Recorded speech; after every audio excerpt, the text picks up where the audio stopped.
नमस्कार दोस्तों, कैसे हैं आप सभी। आशा करते हैं आप सभी स्वस्थ होंगे, मस्त होंगे और आपकी स्टडी भी अच्छी चल रही होगी। दोस्तों, आज हम अपनी इस क्लास में Uttarakhand VS Negi MCQ part number 17 पढ़ने जा रहे हैं, जिसमें सभी क्वेश्चंस इंपॉर्टेंट और सिलेक्टेड हैं। आज की इस क्लास में हम पवार वंश की दूसरी क्लास को पढ़ेंगे। पवार वंश की एक क्लास हम पहले ही कर चुके हैं और चंद वंश भी हमारा कंप्लीट हो चुका है। अगर आपने पिछली सभी क्लासेस नहीं देखी हैं तो आप उन्हें जरूर देख लीजिएगा। हमारे सभी क्वेश्चंस दोस्तों नए फॉर्मेट पर ही आधारित हैं। जैसे आजकल एग्जामिनर क्वेश्चन डिजाइन कर रहा है, उन्हीं पैटर्न पर आधारित हमारे ये क्वेश्चन बनाए गए हैं। तो आपसे रिक्वेस्ट है कि प्लीज़ आप हमारी इस सीरीज से जरूर जुड़िएगा और आज की इस क्लास को लास्ट तक जरूर देखिएगा, ठीक है।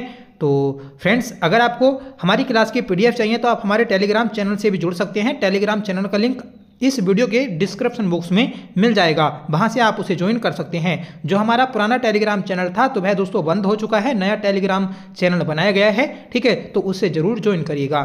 तो चलिए शुरू कर लेते हैं आज की अपनी इस क्लास को, जिसका पहला क्वेश्चन है, किस स्थान पर विष्णु मंदिर के सामने अजयपाल का पद्मासन की मुद्रा में चित्र बना हुआ है। विष्णु मंदिर के सामने अजयपाल का जो पद्मासन मुद्रा में चित्र बना है तो वह देवलगढ़ में बना है।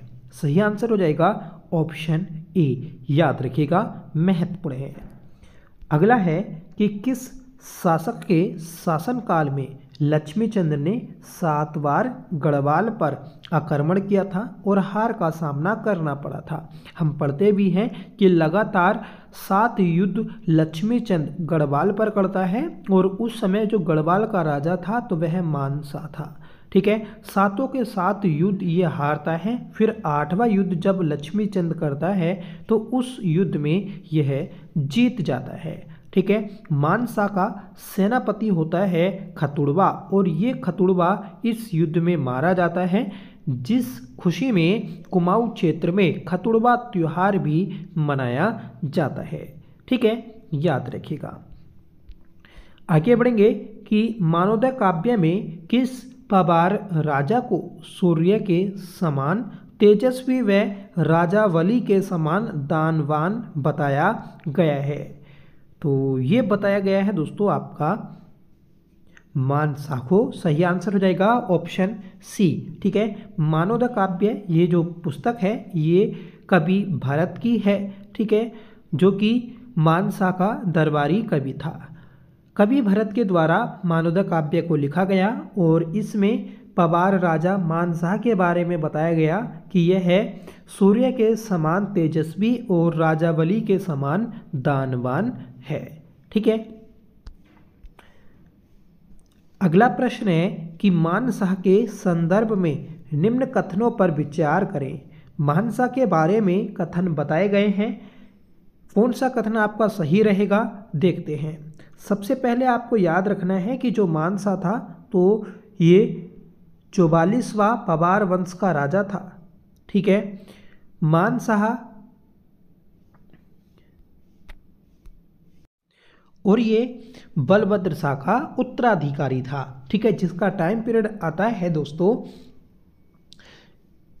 1591 से लेकर 1611 तक, ठीक है। तो ये इसका टाइम पीरियड है, याद रखिएगा। और 44वां राजा है, क्योंकि क्रम भी कई बार पूछा गया है, ठीक है। अब देखिए कथन पढ़ते हैं हम कि यूरोपीय यात्री विलियम फिंच मानसा के दरबार में आया था। सही बात है। जो विलियम फिंच था तो ये दोस्तों मुगल दरबार में भी आया था और आपका गढ़वाल में भी आया था। कब आया तो 1608 में आया था, ठीक है, याद रखिएगा। और इस विलियम फिंच की यात्रा का वर्णन the early travels in India पुस्तक में देखने को मिलता है। और ये the early travels in India जो पुस्तक है ये फॉरेस्टर की पुस्तक है, ठीक है, याद रखें। तिब्बत पर प्रथम सफल आक्रमण करने वाला जो शासक है तो वह मानसा है, ये भी आपका सही हो जाएगा, ठीक है। तो तिब्बत पर प्रथम सफल जो आक्रमण किया था तो वह मानसा के द्वारा किया गया था, ठीक है। और जो पश्चिमी तिब्बत था उसके दापा प्रांत को इसके द्वारा जीता गया था, ठीक है। और फिर जो दापा प्रांत का राजा था या फिर शासक था तो वह कर के रूप में 1.25 शेर सोना और एक 4 सींग वाला मेढ़ा देता था। ठीक है, तो इस चीज को आप याद रखिएगा, महत्वपूर्ण है। अगला है कि मानशाह को जहांगीर ने ज्योतिक राय की उपाधि दी थी, तो ये गलत हो जाएगा। देखिए, जहांगीर ने ज्योतिक राय की जो उपाधि दी थी तो वह कवि भरत को दी थी, जो कि मानशाह का दरबारी कवि था। ठीक है, तो ज्योतिक राय की उपाधि किसकी है? तो कवि भरत की है। किसने दी? जहांगीर ने। जहांगीर ये मानशाह के समकालीन था। ठीक है, याद रखें। जब ज्योतिक राय की उपाधि दी जाती है कवि भरत को, तो ये बदले में जहांगीर विनोद पुस्तक को रचता है। इस चीज को भी नोट करें। ठीक है, अगला है कि जीतू बगड़वाल मानसा का समकालीन था, तो ये बात भी सही है। जीतू बगड़वाल ये मानसा के समकालीन थे। याद रखें, जीतू बगड़वाल की बात करें तो ये टिहरी के बगुड़ी गांव के रहने वाले थे। ठीक है, और दोस्तों हम पढ़ते भी हैं कि गढ़वाल के इतिहास में किसके पवाड़े आज भी प्रचलित हैं, तो दोस्तों जीतू बगड़वाल के। ठीक है, याद रखें। जीतू बगड़वाल को देवलगढ़ का जो शासक था मानसा, तो उसने इसे दोस्तों भोट क्षेत्र का फौदार नियुक्त किया था। ठीक है, तो देवलगढ़ में एक क्षेत्र पड़ता है भोट। ठीक है, तो वहां का फौदार भी नियुक्त किया गया था जीतू बगड़वाल को। ठीक है, और ये भी पढ़ते हैं कि जीतू बगड़वाल को दोस्तों खेट पर्वत से अछरियां उड़ाकर ले गई थी। ठीक है, मतलब परियां उड़ाकर ले गई थी। ठीक है, याद रखें। तो देखिए, इसमें जो आपका गलत हुआ, इसमें तीसरा ही गलत है। ठीक है, और हमें सही विकल्प को देखना था, तो 1 2 4 सही होगा। 1 2 4 मतलब ऑप्शन डी। ठीक है, आगे बढ़ेंगे कि किस शासक के समय भरत कवि ने मानवोदय काव्य की रचना की थी। तो अभी हमने देखा कि कवि भरत के द्वारा मानवोदय काव्य की रचना की गई थी मानसा के टाइम पीरियड में, जो कि 44वां राजा था, जिसने 1591 से लेकर 1611 तक शासन किया था। ठीक है, और इस मानसा के द्वारा मानपुर शहर को भी बसाया गया था श्रीनगर में। ठीक है, जो कि अलकनंदा नदी के तट पर स्थित था। ठीक है, बी.डी. पांडे के अनुसार मानसा का सेनापति जो था तो वह नंदी था। ठीक है, नंदी, तो याद रखें इस चीज को भी। अगला प्रश्न है कि निम्नलिखित में से कौन सा युग्म सही नहीं है। तो सही युग्म नहीं है ये हमें देखना है। देखिए, टिहरी को जो राजधानी बनाया तो वह सुदर्शन शाह के द्वारा बनाया गया। श्रीनगर को अजयपाल ने बनाया था और देवलगढ़ को भी बनाया था। ठीक है, श्रीनगर को 1517 में बनाया था, याद रखें। ठीक है, चांदपुर गढ़ी भानु प्रताप की राजधानी थी, ये भी आपका सही हो जाएगा। अल्मोड़ा कनकपाल की राजधानी थी, तो ये गलत हो जाएगा। देखिए, चांदपुर गढ़ी ही कनकपाल की राजधानी थी। जब कनकपाल पवार वंश की स्थापना करता है तो सर्वप्रथम यह चांदपुर गढ़ी को अपनी राजधानी बनाता है। ठीक है, तो इसमें आपका ऑप्शन डी गलत हो जाएगा। ठीक है, और टिहरी को सुदर्शन शाह जो राजधानी बनाता है 1815 में बनाता है। अगला क्वेश्चन है कि मानवोदय काव्य की रचना किस भाषा में हुई थी। तो मानवोदय काव्य की रचना संस्कृत भाषा में की थी कवि भरत ने। ठीक है, याद रखें। आगे बढ़ेंगे कि फॉरेस्टर द्वारा रचित पुस्तक the early travels in India में मानसाह का जिक्र करते हुए उसकी राजधानी कहाँ बताई गई है। तो देखिए, अर्ली ट्रेवल्स जो पुस्तक है तो इस पुस्तक में मानसा का जिक्र किया गया है। ठीक है, और मानसा की जो राजधानी बताई गई तो वह दोस्तों आपकी बताई गई है श्रीनगर। ठीक है, क्योंकि अजयपाल के बाद अजयपाल जो अपनी अंतिम राजधानी बनाता है श्रीनगर को बनाता है। ठीक है, उसके बाद में श्रीनगर ही राजधानी रहती है। फिर लास्ट में दोस्तों जब आपका पवार वंश समाप्त हो जाता है, फिर आपका टिहरी रियासत जो आएगी तो उसमें राजधानी चेंज होगी और दोस्तों जो आपकी राजधानी पहुंचेगी तो वह टिहरी पहुंच जाएगी। ठीक है, तो याद रखिएगा कि जो जेम्स फॉरेस्टर था तो उसने अपनी पुस्तक the early travels in India में मानसा का जिक्र किया है, ठीक है। और इसका जो क्षेत्र बताया था तो वह दोस्तों गंगा एवं यमुना के बीच फैला हुआ बताया था, जिसकी राजधानी श्रीनगर बताई गई। और ये भी बताया है कि जो मानसा था तो ये सोने के बर्तन में भोजन खाता था, ठीक है। आगे बढ़ेंगे कि पवार वंश के 42वें शासक अजयपाल के संदर्भ में निम्न तथ्यों पर विचार कीजिए, ठीक है। तो पहला है कि सहजपाल के 5 अभिलेख देवप्रयाग के रघुनाथ मंदिर से प्राप्त हुए हैं, सही बात है, ठीक है। सहजपाल का देवप्रयाग के रघुनाथ मंदिर से घंटी अभिलेख भी प्राप्त हुए और यहाँ से 5 अभिलेख प्राप्त हुए हैं, ठीक है। इसके समय अकबर ने पांडुकेश्वर के योग बद्री मंदिर में घंटा चढ़ाया था, तो ये बात भी सही है, ठीक है। जो पांडुकेश्वर मंदिर है दोस्तों आपका, तो यहाँ पर सहजपाल के द्वारा घंटा चढ़ाया गया था, ठीक है। सहजपाल को अभिलेखों में वीर गुड़क सुखद प्राज्ञा कहा गया है, तो ये भी दोस्तों आपका सही हो जाएगा।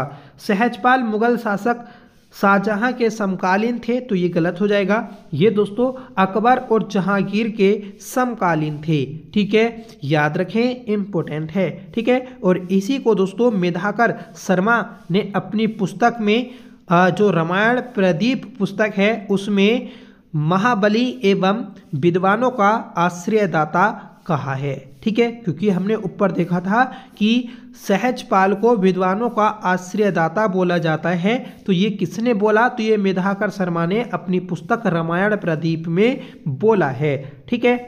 तो इसमें आपके चारों ही सही हैं, तो चारों सही है, मतलब ऑप्शन इसमें बताना था कि कौन सा गलत है, तो कोई भी गलत नहीं है, ठीक है। आगे बढ़ेंगे कि पवार वंश का 45वां शासक था। देखिए पवार वंश का 45वां राजा हमें बताना है, ठीक है। 42वां राजा सहजपाल था, 43वां बलभद्र शाह था, ठीक है। 44वां राजा मानसा था, ठीक है।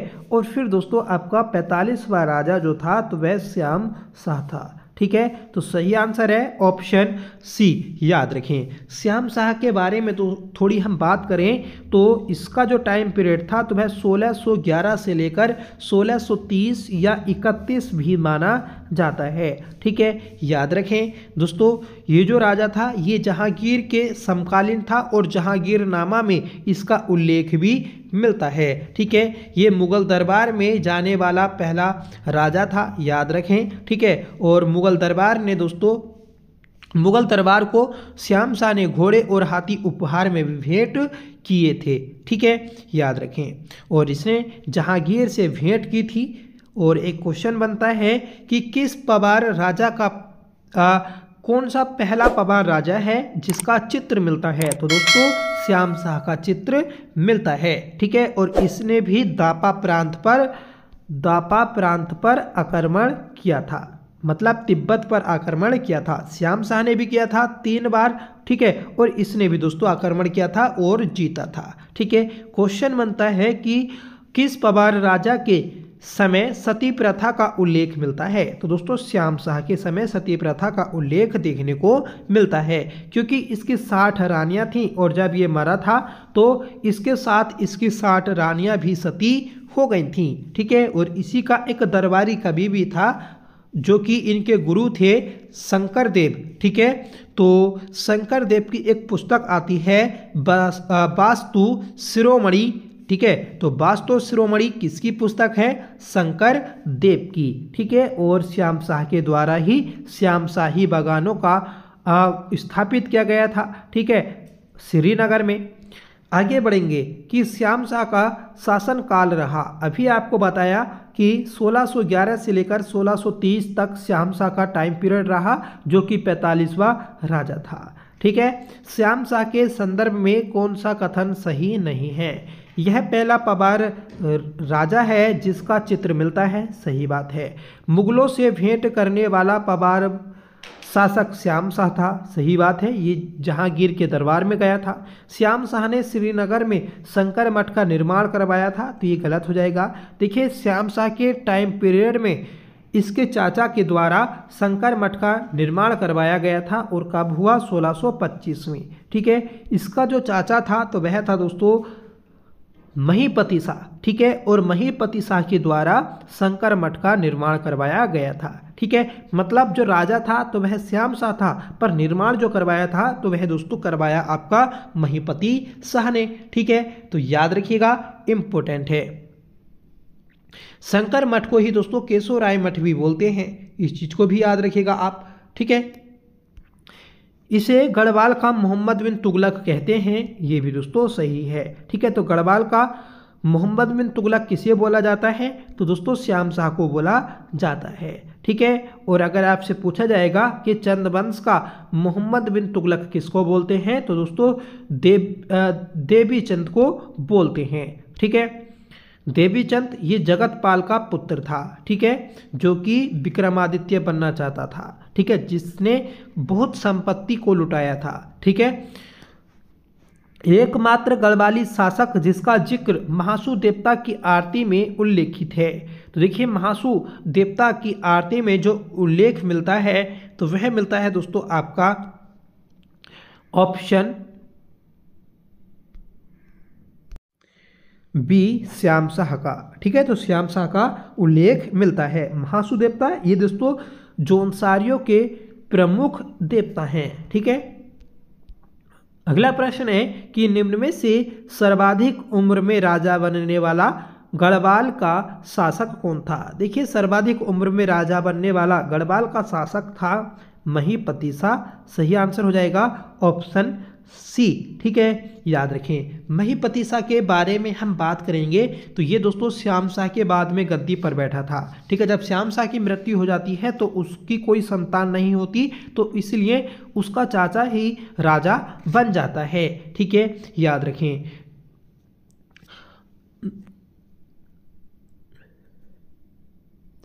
आगे बढ़ेंगे, बताइएगा कि महीपति शाह के संदर्भ में निम्न कथनों पर विचार कीजिए। महीपति शाह ने रोटी सूची प्रथा प्रारंभ की थी, सही बात है। तो रोटी सूची प्रथा प्रारंभ करने वाला शासक महीपति शाह था। मुगल लेखों में इसे अक्कड़ राजा कहा गया है।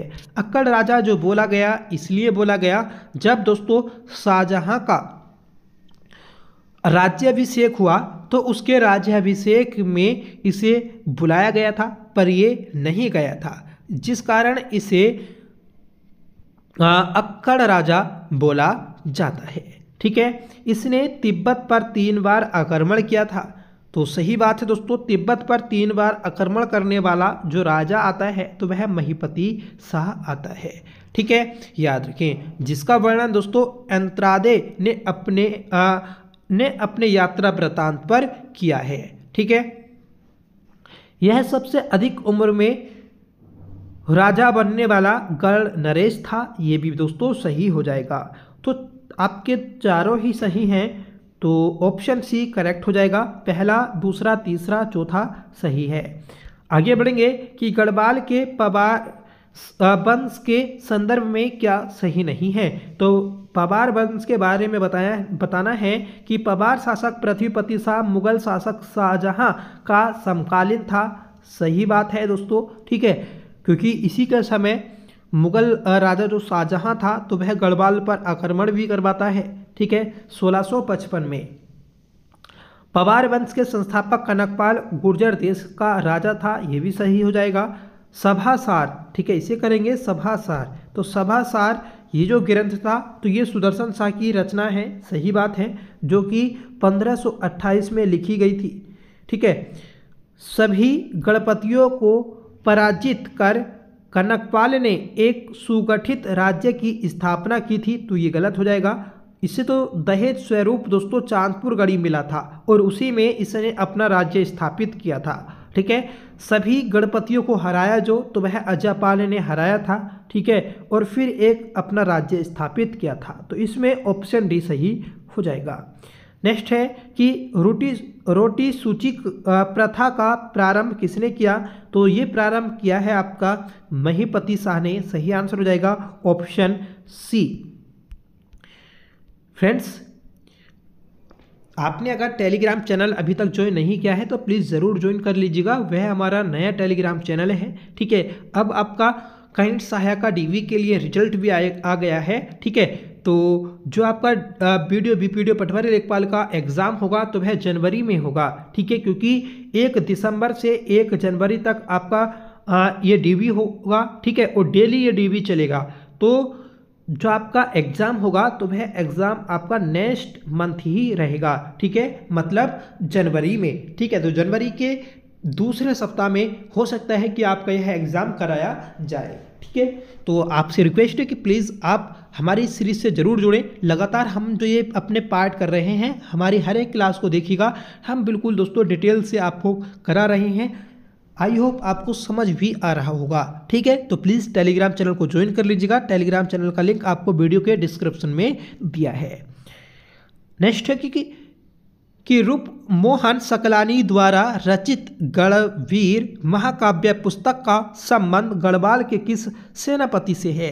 देखिए, रूप मोहन सकलानी के द्वारा रचित है गढ़वीर महाकाव्य पुस्तक, ठीक है। इस पुस्तक में जो सेनापति है रिखोला लोदी, इसका जिक्र मिलता है। सही आंसर हो जाएगा ऑप्शन ए, ठीक है, याद रखिएगा। आगे बढ़ेंगे, बताइएगा निम्न में से महिपतिसा के सेनापति थे। तो महिपतिसा के सेनापति माधो सिंह भंडारी थे, रिखोला लोदी थे और दोस्तों बनवारी दास थे, ठीक है। तो महिपतिसा के 3 सेनापति थे जो कि वीरवान सेनापति थे, ठीक है, याद रखिएगा आप, महत्वपूर्ण है क्योंकि पेपर में पूछा भी जा चुका है। तो इसमें आपका पहला, दूसरा और चौथा सही हो जाएगा।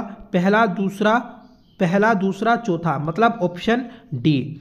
आगे बढ़ेंगे, बताइएगा कि अजयपाल की मृत्यु कब हुई थी। तो देखिए, अजयपाल की मृत्यु जो हुई तो ये 1519 में हुई थी, ठीक है, क्योंकि 1491 से लेकर 1519 तक इसका टाइम पीरियड था और ये पवार वंश का 37वां राजा था, ठीक है, जिसने 52 गढ़ों का एकीकरण किया था। अगला प्रश्न है कि प्रद्युम्न शाह के बाद टिहरी रियासत के कार्यकाल के संदर्भ में सूची 1 सूची 2 को कुट के द्वारा सुमेलित कीजिए, ठीक है। एक साइड दोस्तों टिहरी के नरेश दिए हैं, दूसरी साइड में उनका टाइम पीरियड दिया है।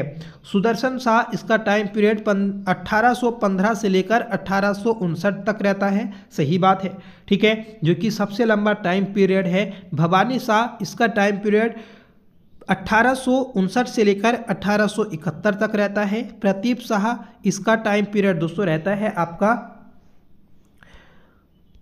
1871 से लेकर 1886 तक, और कीर्तिचंद का रहता है 1886 से लेकर 1913 तक, ठीक है। फिर 1913 से लेकर 46 तक नरेंद्र शाह का टाइम पीरियड रहता है। फिर 46 से लेकर 1 अगस्त 1949 तक ये दोस्तों मानवेंद्र शाह का टाइम पीरियड रहा है, ठीक है।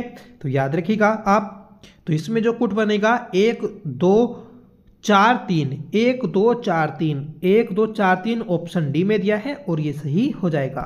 आगे बढ़ेंगे, बताइएगा कि निम्न में कौन स्वयं को पशुओं में सिंह और पक्षियों में गरुड़ के समान मानता था, ठीक है। मतलब ये कप्पू चौहान बोलता था कि मैं पशुओं में तो सिंह के समान और पशुओं में सिंह के समान और पक्षियों में गरुड़ के समान हूँ, ठीक है। तो ऑप्शन ए आपका सही हो जाएगा। कप्पू चौहान ये अप्पूगढ़ का राजा था जो कि 13वां गढ़ आता है, ठीक है, याद रखिएगा। और इसे ही गढ़वाल का महाराणा प्रताप बोला जाता है क्योंकि ये दोस्तों एक वीर शासक रहा है, ठीक है, क्योंकि अजयपाल ने 52 गढ़ों का एकीकरण किया था और आसानी से दोस्तों सभी को हरा दिया था, ठीक है। पर जब अप्पूगढ़ पर ये आक्रमण करता है तो इसका जो राजा था कप्पू चौहान, तो ये इतनी आसानी से हार नहीं मानता है, ठीक है। नेक्स्ट क्वेश्चन है कि कप्पू चौहान को किस शासक ने मुख अग्नि दी थी।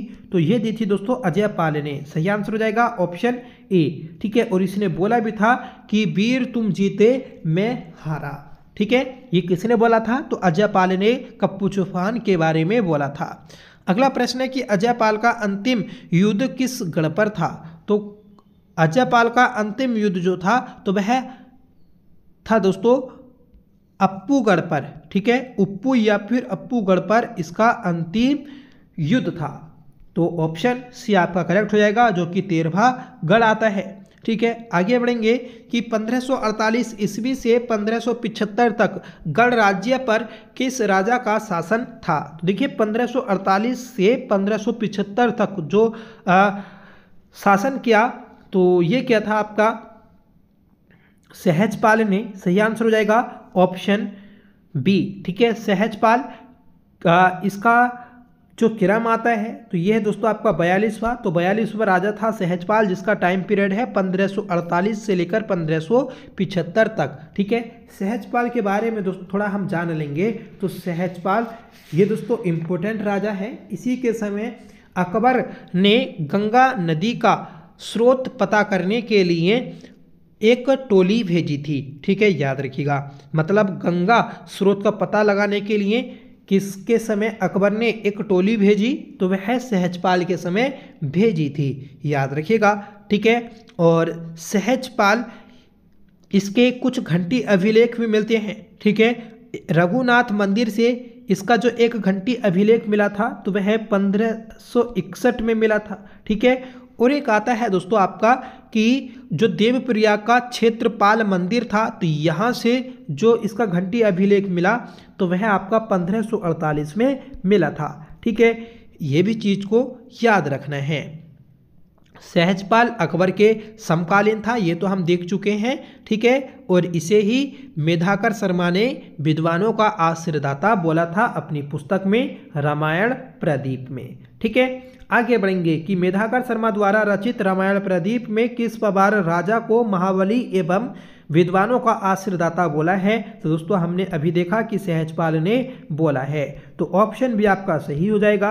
आगे बढ़ेंगे कि देवप्रयाग के क्षेत्रपाल मंदिर के द्वार पर वह रघुनाथ मंदिर के एक घंटी अभिलेख पर किस पवार राजा का लेख प्राप्त हुआ। तो ये हुआ है दोस्तों आपका सहजपाल का, अभी हमने देखा था, और कब प्राप्त हुआ तो 1548 का प्राप्त हुआ है।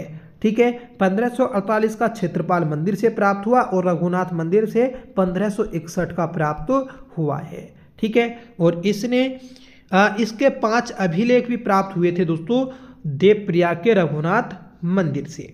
ठीक है, और सहजपाल को इसके अभिलेखों में वीर गुड़ग सुखद प्राज्या कहा गया है।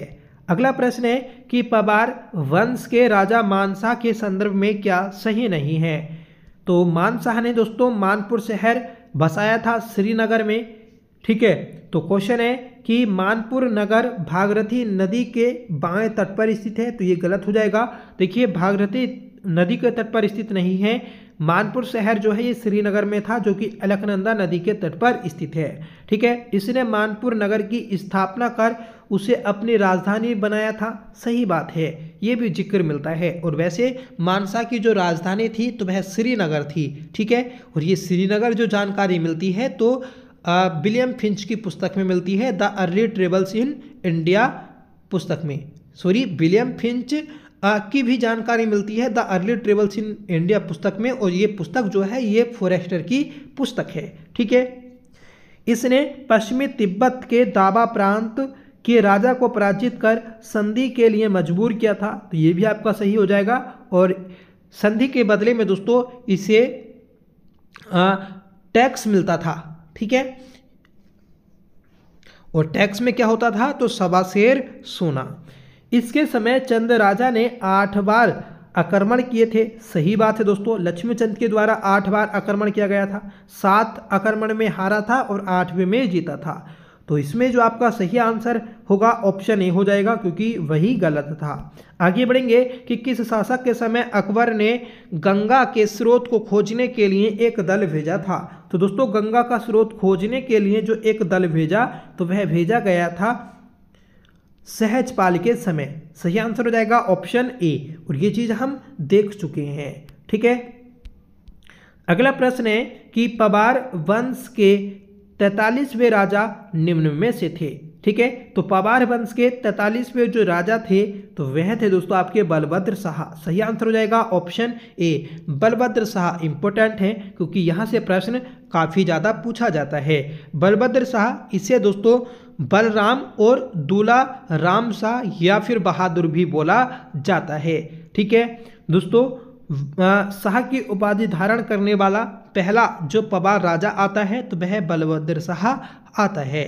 ठीक है, याद रखें। इसे शाह की उपाधि जो दी थी तो वह लोधी वंश के राजा बहलोल लोधी के द्वारा दी गई थी। ठीक है, कहीं कहीं दोस्तों आपको औरंगजेब भी देखने को मिल जाएगा पर वह सही नहीं है। आपको याद रखना है बहलोल लोधी।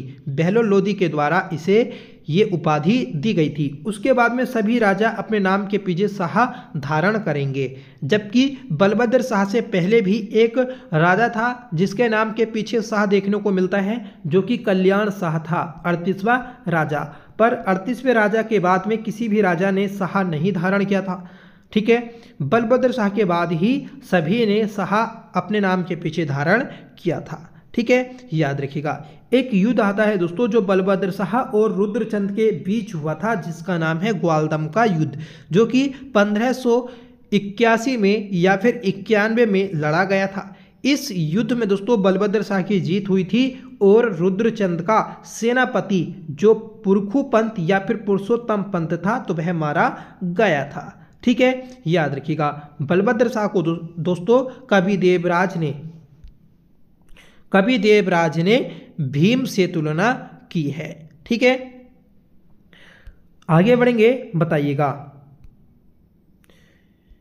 ठीक है, तो दोस्तों आज की क्लास बस यहाँ तक ही रखते हैं क्योंकि ज़्यादा लंबी क्लास हो जाएगी। ठीक है, तो आप बताइएगा कि ग्वालदम का युद्ध किन दो राजाओं के मध्य हुआ था। अभी आपको बताया भी था, इसका आंसर आप कमेंट करके बता दीजिएगा कि ग्वालदम का युद्ध जो हुआ था किन दो राजाओं के मध्य हुआ था। ठीक है, तो प्लीज़ कमेंट करके बताएं, साथ ही बताएं कि आपको यह क्लास कैसी लगी। आई होप क्लास आपको पसंद आई होगी। अगर आपको पसंद आई हो तो प्लीज़ इसे लाइक करिएगा, दोस्तों में शेयर करिएगा, और आप हमारे चैनल पर पहली बार विजिट कर रहे हैं तो प्लीज़ चैनल को भी सब्सक्राइब जरूर कर लीजिएगा। ठीक है, और जिन लोगों ने टेलीग्राम चैनल नहीं ज्वाइन किया तो वह टेलीग्राम चैनल को भी जरूर ज्वाइन कर लें, आपसे रिक्वेस्ट है। ठीक है, क्योंकि वह हमारा नया टेलीग्राम चैनल है, जो पुराना टेलीग्राम चैनल था तो वह दोस्तों बंद हो चुका है। ठीक है, उस पर मेरा नंबर ब्लॉक हो गया था, जिस कारण हमने दूसरा नंबर से अपना नया टेलीग्राम चैनल बनाया है। ठीक है, तो प्लीज़ उसे भी ज्वाइन करें। उसका जो नया नाम है तो वह दोस्तों आपका जो हमारा यूट्यूब चैनल है उसी के नाम से है, स्टडी विद रवि 0.9M।